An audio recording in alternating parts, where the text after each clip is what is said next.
Everyone, मैं वर्षा आपके अपने यूट्यूब चैनल वर्षा एजुकेशन पॉइंट में एक बार फिर से स्वागत करती हूँ। दोस्तों, आज की क्लास जो है हिंदी गद्य साहित्य के इतिहास में एक नए टॉपिक के साथ हम लोग अपनी पढ़ाई करेंगे। आज हम लोग पढ़ने वाले हैं दोस्तों आलोचना।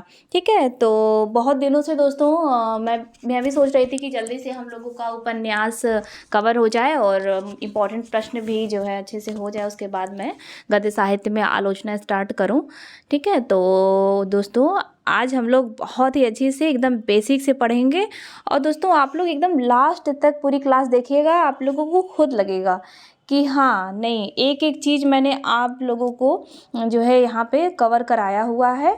आप लोग को ज़रूर इस वीडियो से ज़रूर लाभ मिलेगा, तो पूरी जो है लास्ट तक वीडियो आप लोग देखिएगा। फिर और दोस्तों अभी से आप लोग लाइक कर दीजिएगा, क्योंकि मुझे पता है आप लोगों को ये क्लास ज़रूर पसंद आएगी। तो हम लोग आलोचना पढ़ने वाले हैं। ठीक है, तो आलोचना है क्या, आलोचना का अर्थ क्या है, पढ़ने से पहले हम लोग को पता होना चाहिए। ठीक है, तो जैसे कोई व्यक्ति या वस्तु के गुण दोष की हम लोग चर्चा करते हैं ना कि हाँ उसमें कुछ अच्छी क्वालिटी क्या है, ठीक है, या कुछ दोष निकाल देते हैं उसमें, तो वही तो एक तरीके से आलोचना हुई। तो इस तरीके से दोस्तों किसी व्यक्ति वस्तु के गुण दोषों की चर्चा करना। ठीक है, किंतु साहित्य के क्षेत्र में इसे थोड़ा सा भिन्न और व्यापक जो है अर्थ में लिया जाता है। अब व्यापक अर्थ में लिया जाता है मतलब जैसे कि अब ये आलोचना ही है, तो हम इसे किस तरीके से परिभाषित करेंगे हिंदी साहित्य के क्षेत्र में। तो दोस्तों आलोचना वह साहित्यिक विधा है जिसमें हम किसी रचना के, ठीक है, किसी रचना के गुण दोषों का सम्यक परीक्षण करते हैं। ठीक है, तो वह जो है आलोचना कहलाती है। वो तो जो मैंने पहली परिभाषा आपको बताई कि किसी व्यक्ति वस्तु के गुण दोषों की चर्चा, चूँकि हम लोग हिंदी साहित्य पढ़ रहे हैं, तो साहित्य की विधा की दृष्टि से हम लोग किसी भी रचना के गुण दोषों का सम्यक जो परीक्षण करते हैं तो वही आलोचना कहलाती है। ठीक है, तो आशा करते हैं दोस्तों ये आप लोग को अच्छे से समझ में आया होगा। अब हम लोग अपने क्लास की तरफ बढ़ते हैं। तो आलोचना एक एक दोस्तों पॉइंट मैंने आप लोगों के लिए यहाँ पे कवर किया हुआ है, अच्छे से पढ़ते हुए हम लोग चलेंगे। तो पहला पॉइंट है कि भारतेंदु हरिश्चंद्र को आधुनिक हिंदी का प्रथम आलोचक माना जाता है। ठीक है, ये सब प्रश्न जो है दोस्तों पूछा भी हुआ है। भारतेंदु हरिश्चंद्र को पूछ सकता है कि आधुनिक, देखिए शब्दों को पकड़िएगा आप लोग। ठीक है, आधुनिक लग गया है, आधुनिक हिंदी का प्रथम आलोचक किसे माना जाता है, तो भारतेंदु हरिश्चंद्र को माना जाता है।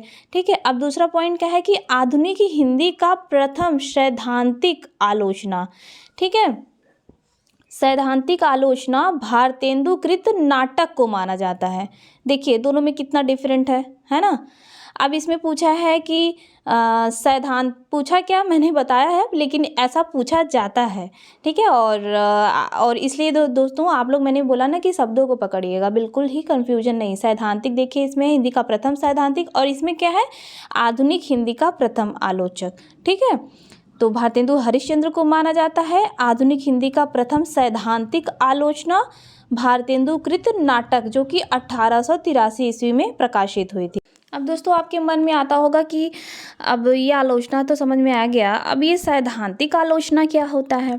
देखिए दोस्तों सैद्धांतिक आलोचना मतलब जैसे कि अब एक तरीके से ऐसे समझिए कि सिद्धांतों पर जो चलने वाला व्यक्ति वस्तु, या अब हम लोग साहित्य पढ़ रहे हैं तो आप रचना से लीजिए। ठीक है, तो इस प्रकार से जो भी मतलब शास्त्री, काव्यांग, रस, अलंकार, ठीक है, साहित्य की आधुनिक मान्यताएं, नियम वगैरह की जो भी विवेचना की जाती है वो जो है दोस्तों सैद्धांतिक आलोचना में ही आता है। ठीक है, तो दोस्तों इस प्रकार से आपका ये भी क्लियर हो गया होगा। अगला पॉइंट क्या है कि आधुनिक हिंदी में व्यावहारिक आलोचना का जन्मदाता मान लिया गया है किसको, बालकृष्ण भट्ट को।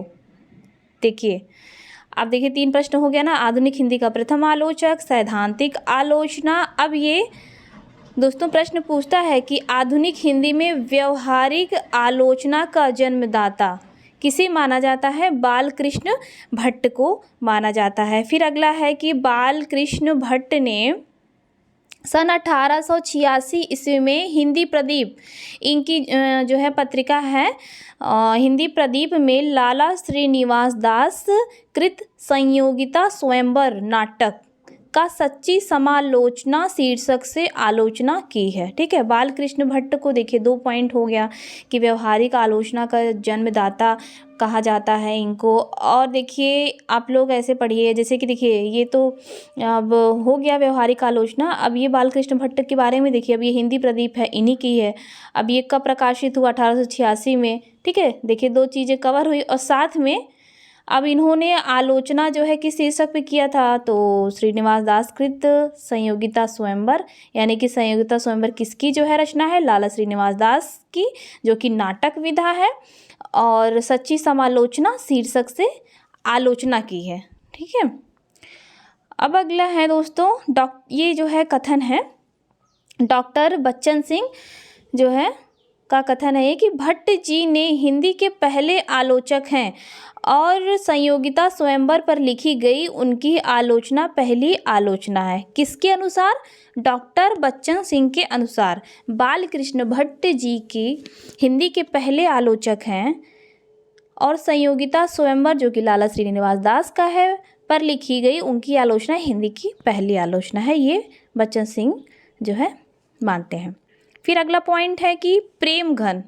ठीक है, प्रेम घन ने आनंद कादम्बिनी में सन 1885 ईस्वी में बाबू गदाधर सिंह रचित बंग विजेता नामक बंगला उपन्यास के हिंदी अनुवाद की आलोचना की है। ठीक है, प्रेम घन ने आनंद कादम्बिनी जो कि इनकी पत्रिका है दोस्तों में सन 1885 में बाबू गदाधर सिंह द्वारा रचित बंग विजेता नामक बंगला उपन्यास के हिंदी अनुवाद की आलोचना की है। अब ये देखिए रामचंद्र शुक्ल जी का एक है कथन। रामचंद्र शुक्ल जी का जो भी कथन वो तो भाई पढ़ना ही पढ़ना है। ठीक है, तो क्या है कि समालोचना का सूत्रपात हिंदी में एक प्रकार से भट्ट जी, ठीक है, बाल कृष्ण भट्ट जी और बद्रीनारायण चौधरी प्रेमघन, ठीक है, ये हैं चौधरी साहब ने ही किया है।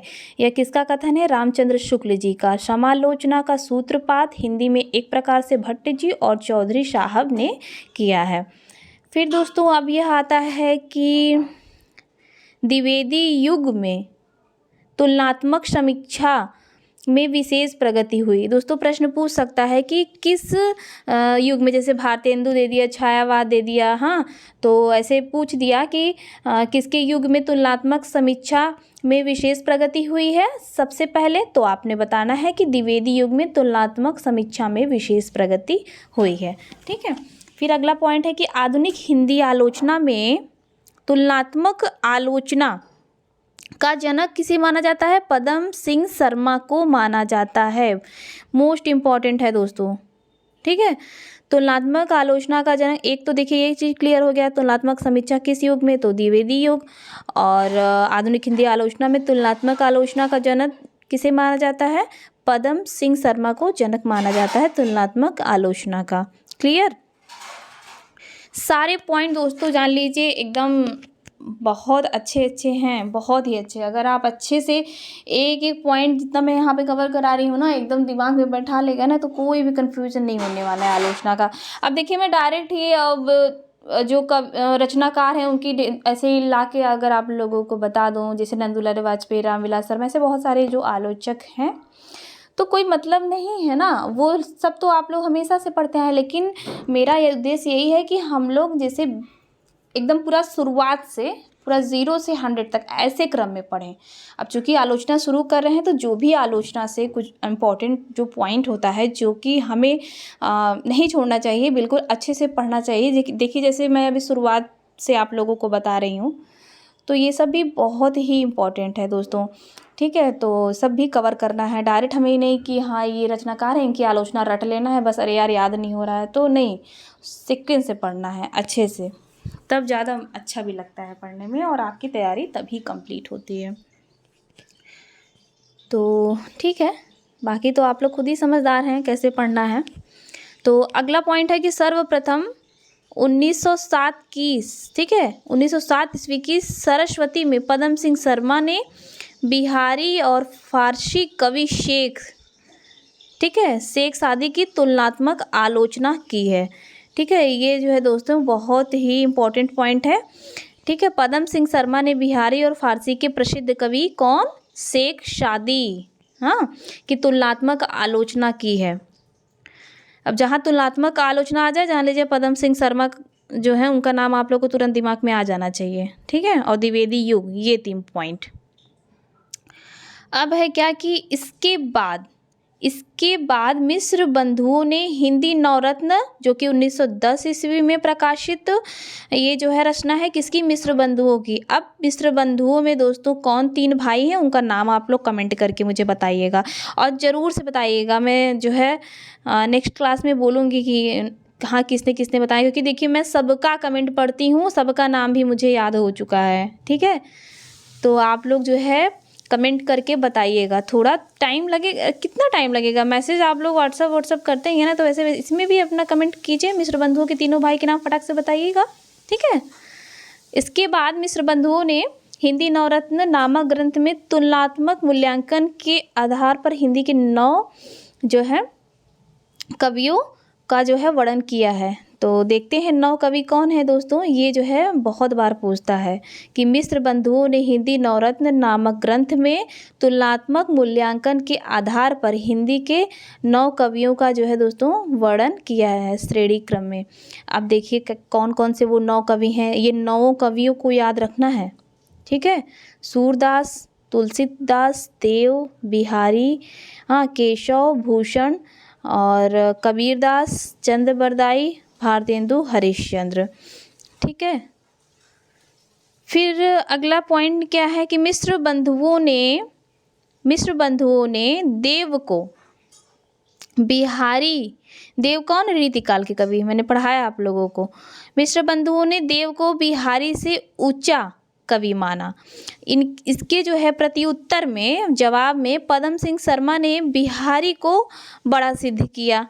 ठीक है, मिश्र बंधुओं के प्रत्युत्तर में पदम सिंह शर्मा, जो कि तुलनात्मक आलोचना के जो है समीक्षा की विशेष प्रकृति, जो मैंने बताया था ना कि पदम सिंह शर्मा जो है तुलनात्मक आलोचना के प्रणेता माने जाते हैं, उन्होंने ही दोस्तों थोड़ा सा ना आप लोग को रिलेट करके क्वेश्चन पढ़िएगा, तब फिर आराम से चीज़ें क्लियर होती रहेंगी। अब क्या है, एक बार मैं फिर से पढ़ दे रही हूँ कि मिश्र बंधुओं ने देव को बिहारी से ऊंचा कवि माना और तुलनात्मक आलोचना को एक नया मार्ग प्रशस्त किया था। ठीक है, अब मिश्र बंधुओं के प्रति उत्तर में, अब चूंकि पदम सिंह शर्मा जैसे कि मैंने बताया कि तुलनात्मक आलोचना के प्रणेता हैं, तो इन्होंने बिहारी को बड़ा सिद्ध कर दिया। हाँ, तो और बाद में दोस्तों तुलना के इस अखाड़े में जो है कृष्ण बिहारी मिश्र और लाला भगवान दीन भी आगे खड़े हो गए थे। हाँ, और ठीक है, अभी हम यहाँ पे आप लोग को बताएंगे जब वो सिद्ध किए हैं तो उनकी आलोचना हम लोग को पढ़नी है ना रचना, तो वो भी मैं आप लोग को नीचे भी पॉइंट में बताती हूँ। तो दोस्तों ये क्लियर हो गया पॉइंट। फिर अगला है कि देव बड़े की बिहारी विवाद में भाग लेने वाले आलोचक, मोस्ट इम्पॉर्टेंट 3 ही आलोचक हैं। देखिए मैंने यहाँ पे लिख दिया है आलोचक, आलोचना और बड़े कवि किसने माना। पदम सिंह शर्मा की आलोचना है बिहारी सतसई तुलनात्मक अध्ययन 1918 में प्रकाशित, इन्होंने जो है बिहारी को बड़ा माना सिद्ध करके। कृष्ण बिहारी मिश्र इन्होंने भी जो है देव बड़े के बिहारी विवाद में भाग लिया, इनकी आलोचना है कि देव और बिहारी, इन्होंने देव को जो है बड़ा माना। अब लाला भगवान दीन, इन्होंने बिहारी, इनकी जो है आलोचना है बिहारी और देव, इन्होंने जो है बिहारी को बड़ा कवि माना। तो पदम सिंह शर्मा, लाला भगवान दीन ने बिहारी को कृष्ण जी नाम से ही, अब देखिए थोड़ा अपने हिसाब से याद कीजिएगा आप लोग ट्रिक से कि कृष्ण बिहारी है, कृष्ण जी देव भगवान, तो बिहारी कोई मानेंगे ही नहीं, तो इन्होंने जो है देव को माना है। और दोस्तों ये जो आलोचना है ना तीनों, ये तीनों पढ़ लीजिएगा आप लोग अच्छे से। फिर अगला है कि आचार्य रामचंद्र शुक्ल की प्रथम सैद्धांतिक आलोचना काव्य में रहस्यवाद, जो कि 1929 ईस्वी में प्रकाशित हुए थे। हाँ, काव्य में रहस्यवाद निबंध को माना जाता है आचार्य रामचंद्र शुक्ल की। अब वैसे दोस्तों मैंने आप लोग को बताया था क्या कि भारतेंदु को आधुनिक हिंदी का प्रथम आलोचक माना जाता है और उनकी रचना नाटक 1883 ईस्वी में प्रकाशित हुई थी, वह प्रथम सैद्धांतिक आलोचना के रूप में स्वीकार किया गया था। ठीक है, लेकिन रामचंद्र शुक्ल की प्रथम सैद्धांतिक आलोचना काव्य में रहस्यवाद है। फिर अगला है कि शुक्ल जी ने आलोचना के क्षेत्र में विरुद्धों का सामंजस्य सिद्धांत का प्रवर्तन किया था। पूछता है कि किसने जो है विरुद्धों के सामंजस्य सिद्धांत का प्रवर्तन किया, तो आपने बताना है कि रामचंद्र शुक्ल जी ने। अब शुक्ल जी की आलोचनात्मक कृतियों को पढ़ लीजिए आप लोग। गोस्वामी तुलसीदास जो कि 1923 ईस्वी में प्रकाशित है। फिर है जायसी ग्रंथावली 1924, भ्रमर गीत सार 1925 ईस्वी में प्रकाशित है। फिर है रसमीमांसा जो कि 1949 ईस्वी में प्रकाशित है। तो दोस्तों ये जो है चारों रचना आप लोग याद कर लीजिएगा। ठीक है, अब जैसे कि अब कैसे याद करेंगे इसको, आप ट्रिक भी बना सकते हैं। गो, जैसे इसका प्रथम जो है अक्षर लेके, जैसे गो ज भर, गोज भर। ठीक है, गोज भर से गोस्वामी, ज से जायसी, भ से भ्रमर, रस से रसमीमांसा। वैसे आप लोग अगर 3-4 बार लिख के याद कर देंगे ना तो ट्रिक व्रिक सब भूल जाएगा, सीधा आप लोग को रचना ही याद आएगी। क्योंकि ट्रिक कितना आप लोग याद करेंगे, ट्रिक से हिंदी में सिर्फ एक ही विधा थोड़ी ना है, पूरा हिंदी वही रचना में है। अब ट्रिक व्रिक इसमें नहीं है, मैं थोड़ी ना है ये कि सब में अलग अलग ट्रिक है, अलग अलग याद करना है। अब हाँ, आप अपने हिसाब से चाहे जैसे भी याद कर सकते हैं। अब अगला प्रश्न पॉइंट क्या है दोस्तों कि आचार्य शुक्ल ने अंग्रेजी के निम्न रचनाओं का हिंदी में अनुवाद किया था। मोस्ट इम्पॉर्टेंट है, इसको बिल्कुल भी नहीं छोड़ना, इसीलिए मैं यहाँ पे दोस्तों लिख दी हूँ। आचार्य शुक्ल जी का जो है दोस्तों अनुवाद किस जो है नाम से है, ये मूल रचना कौन सी थी जो अंग्रेजी में थी, और उसके मूल लेखक कौन थे। ठीक है, तो पहले यहाँ से पढ़ते हैं मूल लेखक से। एडिसन जो मूल लेखक हैं, और इनकी रचना क्या थी, एसेज ऑन इमेजिनेशन, जिसका जो है हिंदी में अनुवाद रामचंद्र शुक्ल जी ने कल्पना का आनंद नाम से किया।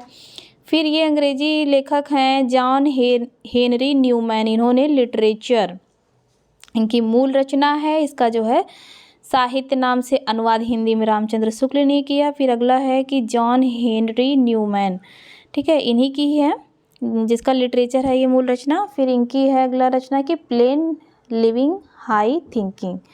अब इन्होंने इसको जो है आदर्श जीवन नाम से अनुवाद किया। फिर अगला है कि हैकल की रचना है Ritz of the universe.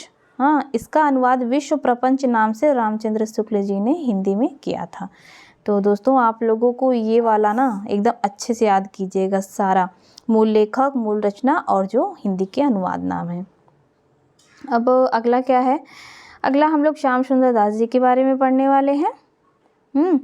Shyam सुंदर दास हिंदी में एकेडमिक आलोचना, अध्यापकी आलोचना, एकेडमी मतलब अध्यापकी, तो हिंदी में जो है एकेडमी आलोचना का सूत्रपात्र बाबू श्याम सुंदर दास ने किया था। ठीक है, ये सब दोस्तों पॉइंट जान लीजिए, एकदम एग्ज़ाम के लिए सिलेक्टिव कीवर्ड हैं ये सब।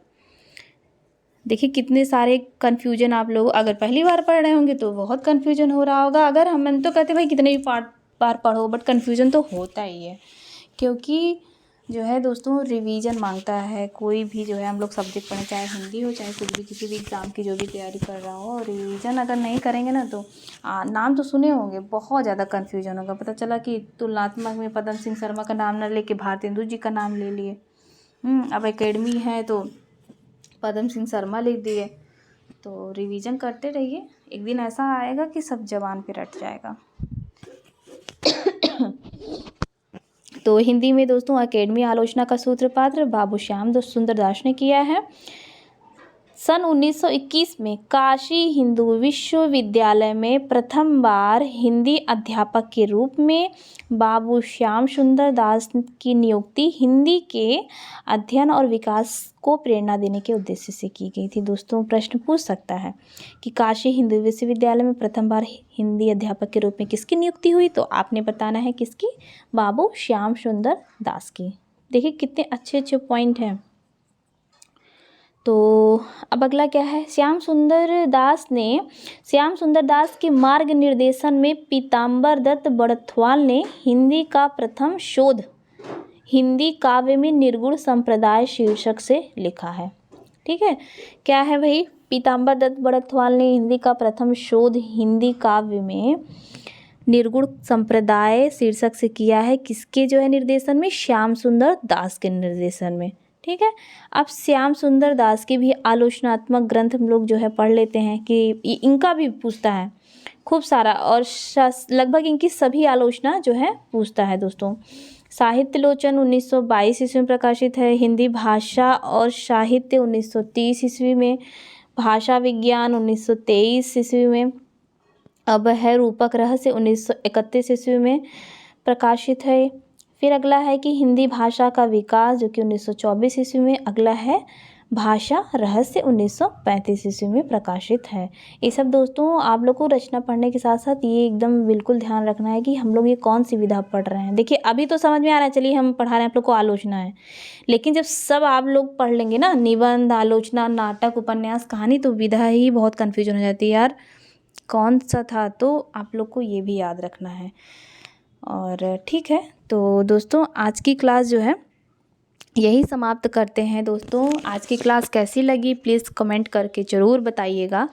ये जो हम लोग अब गद्य साहित्य में अपना आलोचना पढ़ रहे हैं, तो दोस्तों बताइएगा। बाकी जितना अच्छा आप लोग का देखिए कमेंट भी आता है तो मुझे भी मोटिवेशन मिलता है, मुझे भी लगता है कि हाँ नहीं मैं जो आप लोग से साझा करके पढ़ रही हूँ और वो आप लोग को चीज़ें काफ़ी अच्छे से समझ में आ रही है, तो एक से एक अच्छी क्लासेस जो है दोस्तों आप लोग के लिए ऐसे ही लाते रहेंगे।